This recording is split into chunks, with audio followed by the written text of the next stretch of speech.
This is Between the Uprights. Football is life. The rest is just details. Here are your hosts, Joe, Matt, and Chris. Bryce Young gets his ass sit down after probably some of the worst fucking football I've seen a number one overall draft pick play in a hot minute. All right. Like, this is some Jamarcus Russell level shit right now that we were seeing from this guy. And Jamarcus wasn't even reading the fucking playbook. All right. Like, they sent him a blank ass DVD, said, what play do you like? Said all of them. There wasn't shit on the fucking DVD. All right. Bryce Young actually is fucking trying and got his ass sat down. And then we go to Indiana, where Anthony Richardson got his ass sat down, too, after pretty much some of the worst fucking football we've seen from that kid in a hot minute as well. And what happens afterwards, people? They turn that shit around. Since the benching, Young is averaging 216.4 yards per game, 6 TDs, 3 INTs, to previously only 122.5 yards, 0 TDs, and 3 INTs. Anthony Richardson, not quite the biggest shift in yards and touchdowns, but you know what he cut down on? The INTs, baby. The INTs are lower. Granted, he had a kind of a rough day against the Patriots, but we'll let him slide with that. That was, some tip drill shit. I'm not here for it. I think that he is absolutely improved. He is running the football with force and making quick decisions to do it. He looks better and better as the weeks go by, and they have since sat down the old man and Joe Flacco for Anthony Richardson. Both of these guys are absolutely balling out. We just saw Young perform absolutely fantastically against Kansas City in a game that they almost won. They also played very, very well, this weekend. Everything looks great. Young is on the uptick right now. And I know, Matt, you were 100% on board with that. You were so psyched. You said people are writing him off too soon. I saw the kid in college. I know what he's got. So, Matt, is it worth to sit down a struggling young QB to kind of get these results? Or is this more so just really, really good coaching and behind the scenes to get these guys up to speed, get them back to doing the right things?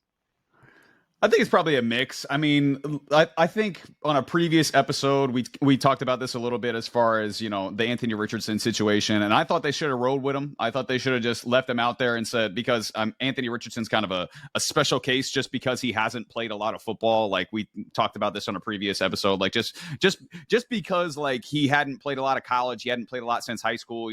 I thought him playing was the most valuable thing. But I think in the Richardson circumstance, just because he had the, pulled his shirt, tapped out type thing, where it was like, we kind of got to sit you down because of that, like we got to let you, think about what you did, basically put you over there in the corner, put you over there in timeout and think about what you did. That's kind of what they did with Anthony Richardson. So I think that was part of it. And you listen to the Colts talk about Anthony Richardson and his habits have changed. Like he's getting there earlier. He's staying later. He's kind of learning how to be a pro now, so I think them sitting him down was the right move in the moment. Now I was wrong about that. I thought before it was the wrong move, but I think it is the right move now in hindsight. But as far as Bryce Young goes as well, I think he definitely needed to sit down, especially you watch him at the start of the year.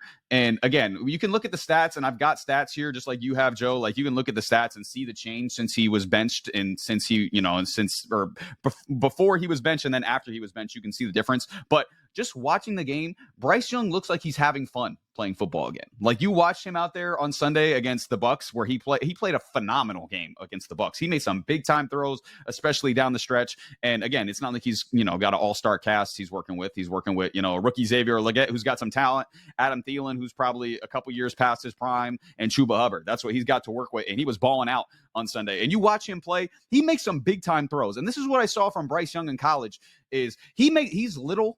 Obviously, he's not a big dude, but he will make some big-time throws, and he'll make big-time throws in big-time situations, too. You do not want him to have the ball with 2 minutes left on the clock, down by 3, down by 7, or the game's tied, because you're going to lose that game. And we've seen early in his NFL career, he hasn't won a lot of games, but the ones he has won are ones that he's come from behind and won the game on last-second field goals and stuff like that. So Bryce Young, I do think people wrote him off too soon, and I do think people wrote Anthony Richardson off too soon as well. I'm including me. I don't I still don't think Anthony Richardson is going to be a great NFL quarterback, but you can see the flashes. I mean, he makes some big time throws, and he is a big body, and he can make some big time runs as well. So I think both of them were given up on far too soon. And me and Chris talked about this last week. People give up on things way too soon. You watch 2 games of your favorite team, they're 0-2, and you say they suck and they're not going to win. Sure enough, they end up in the playoffs. So it's like people are way too early to form their opinions. They want to be first on things, and it just doesn't end up working out for them. So I think as far as young quarterbacks go, yeah, we got to give them more time. These kids are young. Bryce Young is the 4th youngest quarterback in the NFL, and Anthony Richardson is the youngest starting quarterback in the NFL. So it's like we got to give these guys time to develop, and we've seen it with both of them. They've both gotten better. And you want to know somebody else who's also gotten a little bit better after getting, he got hurt / benched? Will Levis. You watch the last 4 games of Will Levis, same sort of thing. Will Levis has gone way up in yards per game. He's got 7 touchdowns to 2 picks instead of 5 touchdowns to 7 picks beforehand. His rating's gone up from 70.7 to 101.4. So it's like these young quarterbacks, they need time to develop. Now, do I think Will Levis is going to be a great NFL quarterback? No, I mean, I don't think he's going to be a great NFL quarterback either. But again, he's got time. You just need to give him time to develop, because all of these guys have extreme talent. Like that quarterback class was a very, very talented quarterback class. You just need to give them some time. So we got to stop overreacting when young players come into the NFL and play like young players. We got to give them some time to develop and learn the NFL and stuff like that. So kind of going back to a previous discussion we had, like have a veteran in there right away to where you don't have to start your young quarterback right away, where you can do a Drake May in the Patriots situation where it's like, hey, Drake, you're obviously the best quarterback here, but like we're going to have Jacoby Brissett start for X amount of games until like you have to start, And they easily could have done that with Bryce Young last year. They could have had Andy Dalton start last year from the beginning. They easily could have done that last year with, a veteran quarterback starting over Anthony Richardson at the beginning, but they chose to start him right away, and it didn't work out for him well at the start. So maybe we should learn from this and say, hey, let's just start the veteran quarterback at the beginning and then work our way into the rookie, So yeah, I think it's definitely a mix of things, but I think we just need to give these rookies more time to actually develop and not panic when they have a bad first few games. And you're right. I'm guilty of this too.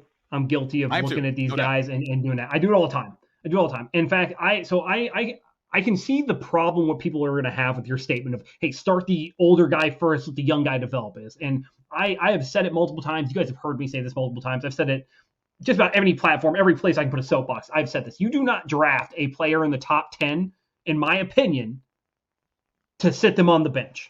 That is a day 1 starter. Top 5 for sure. If you draft a guy in the top 5 and he's not a day 1 fucking starter, that is a problem.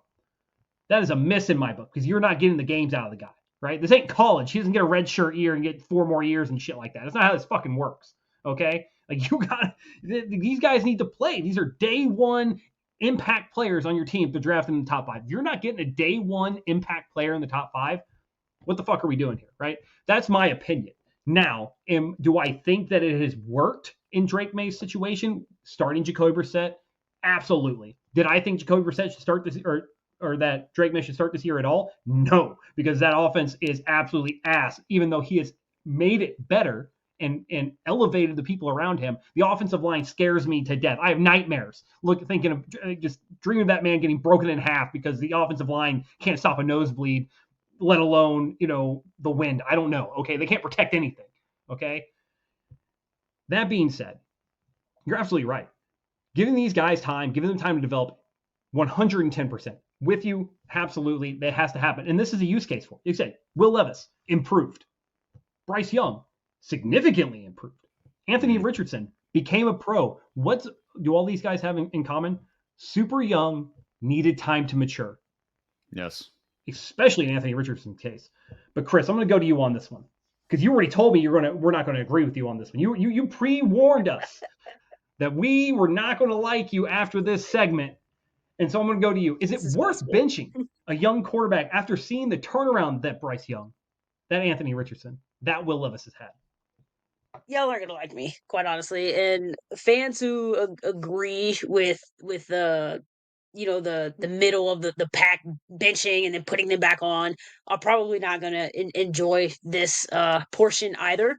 Now I will say, prior to even saying anything, I will say I am absolutely down for picking in the top 5 and allowing them time to mature, which means, yes, unfortunately, giving them a red shirt. One of those being Jordan Love, because guess what? Green Bay did the exact same thing, and everybody blew a whistle for it. They lost their mind the day that they drafted Jordan Love, and look what has come of that. They drafted Jordan Love 26th.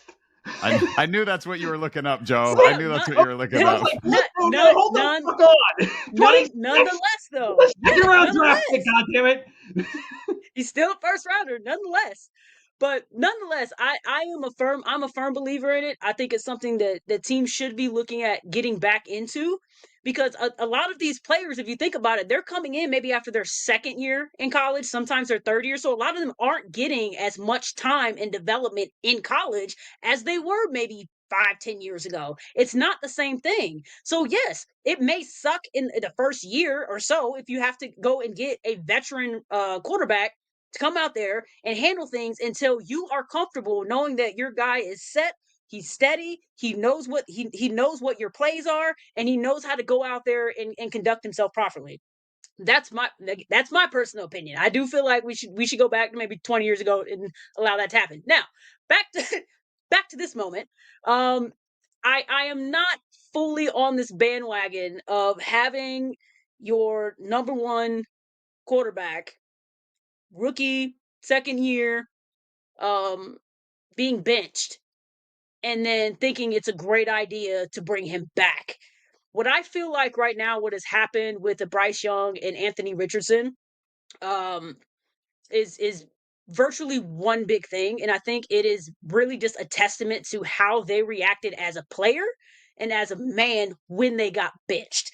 That's where I feel like there's been this biggest difference, because when you start looking at other young, well, they're not young, most of them aren't young anymore, but young quarterbacks that were benched maybe in their second season, sometimes in their first season. You're talking about a Mac Jones, you're talking about a young Sam Darnold. Those players, they didn't progress much after that. So we can't go and say, oh yeah, let's they're having a struggling season, let's go ahead and drop them. Which, one, I don't understand why the Panthers took Bryce Young after the second game. It's 2 games into the season. To me, that's abysmal. At least give the man 5 or 6 before you start looking at maybe making a change. But it's the second game. And yes, he's a young quarterback. He's still learning. He's still developing. You've put a lot on his plate coming into it. You got to give him time. And unfortunately, those times come with some sucky losses. It's unfortunate, but that's just the way it works. Until they find their footing, that's how that works. So when you start looking at, what this difference is here versus others in the past, I will convincingly come down to the point of saying I think it has a lot to do, one, yes, with their coaching and how that was taken care of, and as well as just them being players and them being men and saying, hey, you know what, I'm taking my lumps, I'm going to dedicate myself to it, and when my next turn comes around, I'm going to make the most of it. And I think they both have done just that. But there's another in particular person I love to look at in this type of conversation, because I don't think it's talked about much anymore because of where he is now. But a young, I think you know who I'm going to, a certain guy in the Bills, right? His first couple years with the Bills were rough, and I completely remember. It might have been his second or third season where there was some real conversations as far as if they felt like maybe the Bills might move on from him because of just the way that he was performing. They never benched him. They stuck with him. And instead of just saying, you know what, nope, not the guy, moving on. No, what they did was they drafted and did things around him. They got the players that they needed until he was ready, which I feel like this is where they're at now. And now you look 6-7 years later, and he's, a top 5 quarterback right now. Imagine where he would be if they would have just shot him off to the side and tried to go back to maybe drafting another player because he wasn't performing well in his first couple years. It takes a little while. So if you're looking at that, I'm not a believer in this letting them, I'll go to something more specific. Mac Jones, right? I'm a huge Patriots fan. I think y'all are also Patriots fans, so y'all might understand this as well. I watched 3 years of Mac Jones, okay? His first year being decent, right? Fair. His second year, he was struggling, and there were several moments where he was benched, and they went in and put in another quarterback, and then the next week they put him in, they benched him, they put in another quarter, and this happened probably through even the third year. This is what is happening. And what did you see on him on the sidelines? Did you see anybody who was fiery, who was ready to make a commitment, who was ready to try to win his shot back? No, you saw somebody who was pissy, who was upset, who was throwing jabs as much as he possibly could. If you talk to or listen to some of the stories that you hear from the quarterback room, it doesn't seem like he was a great environment to be around once he was benched. So that to me is the biggest difference between what you're seeing now and then what you see from other young quarterbacks that were benched and maybe put back on, and then eventually most of them end up on different teams. So, and even Sam Darnold didn't really become Sam Darnold, which, sorry, I really don't feel like he's still a big top guy. I think he's around a good area. He's on a good team. So I think that is definitely a benefit for him. But it took Sam Darnold to go to the my brain just completely to the 49ers and to Vikings. sit. Yeah, 49ers Yeah. and Vikings, yeah. Yeah. So to go to the 49ers and to sit and talk and try to talk things through, but still, it still takes a level of testament to them being able to take their lumps, to dedicate themselves to the team, and to go to do their best to overcome adversity. I'm always a big fan of anybody who can overcome adversity. And I feel like this is what these two young quarterbacks have done. And I feel like it's something that Sam Darnold technically did. I don't feel like he is much different than what he was, to be honest. I feel like he has been benefited from what's around him, but I feel like that's the biggest thing. I am not huge on the bench your young guy and give him, a couple weeks to figure it out. And I feel like for Richardson in particular, I do agree with Matt. I think that was more of a, hey, you messed up, so we're gonna bench you. We're gonna put you on timeout. You're gonna have to see, like, this is what happens when you don't do things correctly. And then they put him back in. It's not like they benched him for 4 or 5 games. They benched him from like a game, I think, maybe 2. So I think that was more testament to you have to grow up than it is more so of we don't trust the way that you're operating right now. Yeah, I mean, there's different instances, right? And Kevin O'Connell said it best. Bad organizations fail young quarterbacks before young quarterbacks fail organizations. Then he went out and signed Sam Darnold. And then he went out and signed Daniel Jones. So we'll see if that's true, Kevin O'Connell. If you can make something out of Daniel Jones, because a lot of people don't think that Sam Darnold's going to be there next year. He's probably going to get a large contract to start. Maybe in Cleveland, for all we know. All right, like, let's be fair. They're looking for somebody if they can even find the cap space. But, it's both sides of the coin, right? Like, what would have happened if the Colts had benched Peyton Manning? Peyton Manning holds the rookie record for INTs. All right? Like, what would have happened if they had benched Peyton Manning? Would Peyton Manning have been Peyton Manning if they had sat him down after throwing 28 interceptions in a season, right? Like, that's a fucking lot of picks. He's still waiting for someone to break. I don't know if anyone's ever going to break that record with how quickly people. Can we say the same thing, though, about CJ Stroud? Because he's been close to abysmal this year as well. So I feel like that's in that same case. Are they supposed to bench him? I mean, but they're leading a division. You can't bench a division leading quarterback. Hey. I don't think that's going to happen. But I mean, and here's another thing, Chris. Out of all the quarterbacks you could have picked that were drafted in the first round and sat, you went with Jordan Love and not 3-time Super Bowl champion, 2-time MVP Patrick Mahomes, who didn't play until the last game of the fucking season. You got to trigger me with. He was drafted 10th. There's an argument for that. You had to go with the guy drafted 20 fucking 6. It's the same grab Lamar Jackson. It's the same argument. Just saying, because he had a red shirt too. Same thing. Yeah. But again, now my ass right? Right? No, but I mean, hey, we've said a lot of good things. All right, like there's a lot of truth right now. Okay, and I don't think that if you have a different coaching setup inside Indianapolis, that Anthony Richardson responds the way he responds, right? It all comes down to the person. It comes down to how willing they are to take criticism and correct themselves, right? Maturity. People would say that Mac Jones lacked maturity, lacked the capability to handle his emotions and to handle criticism, and that's why his ass is in Jacksonville. Okay? So it comes down to the person, very much so. Panthers fans, Colts fans, if you've learned anything from this podcast, here's what your takeaway is. You have quarterbacks who are growing and maturing and are becoming NFL level talent. They've already had all the gifts, right? They've had the talent. They've had the athleticism. They are becoming NFL QBs. And if that is all you take away from this video, hey, your future's bright. Because guess who's, I already said it on a previous video. I hop on bandwagons like that. Guess who's back in the Bryce Young corner, baby? This guy. We don't want you. We don't want you. Stay on your side. Rightfully so. I drafted his ass in fantasy this year, all right? I don't want to hear shit. I was so on, and now big mistake there. On, bro. Oh, yeah, he fucked me up. I thought like, the new coach would do it. I thought all that shit was going to happen. But you know what? I'm back, baby. I'm back on the wagon. This has been Between the Uprights. Football is life. The rest is just details.